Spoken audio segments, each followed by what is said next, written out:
станут совместные сессии по каждой отрасли, муниципальному образованию и приоритетным кластерам. Обсуждения будут проводиться с участием депутатов, представителей общественности и предпринимателей. Достигнуть качественный результат получится только при тесном взаимодействии и активной включенности всех сторон. О том, почему глобальному нужно идти от малого, расскажет Ольга Коняева. Кластерная политика, при которой за каждой территорией закрепляется одна или несколько приоритетных отраслей, применялась в Коми и раньше. Но до сегодняшнего момента 3/4 муниципальных образований были отнесены к промышленным отраслям, связанным с добычей и переработкой природных ресурсов. А развитие науки, технологий и медицины было в приоритете лишь у половины муниципалитетов региона.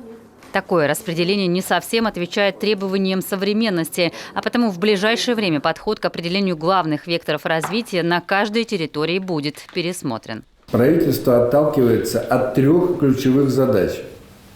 Первое.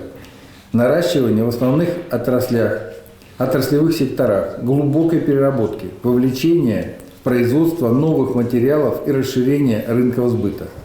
Создание новых рабочих мест в клиентоцентричных секторах, коммерциализация услуг и подключение к складывающимся на федеральном уровне цепочкам поставок.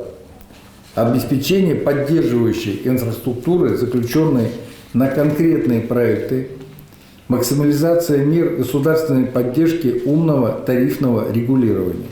Изменения коснутся самых важных для региона сфер. Так, в кластере добычи и переработки природных ископаемых расширится перечень территорий, где будут реализовываться основные инвестиционные проекты. При этом порядка 96% инвестиций в основной капитал должны быть направлены именно на создание и развитие мощностей по глубокой переработке и производству уже готовых материалов.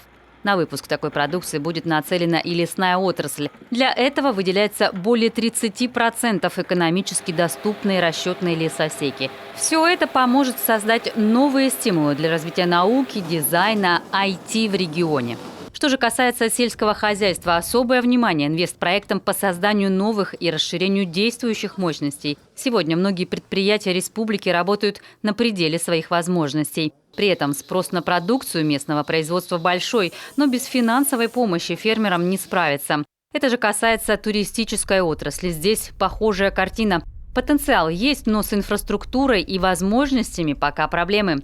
Стратегия предполагает выделить 3 новых направления. Туристско-рекреационный кластер с опорными точками в Сыктывкаре, Сыктывдинском, Прилузском, Тройско-Печорском районе и в Уктыле. Кластер этнографического и водного этнотуризма с опорными точками в Уссыльевском и Ижемском районах, а также зону арктического туризма в Воркуте и Инте.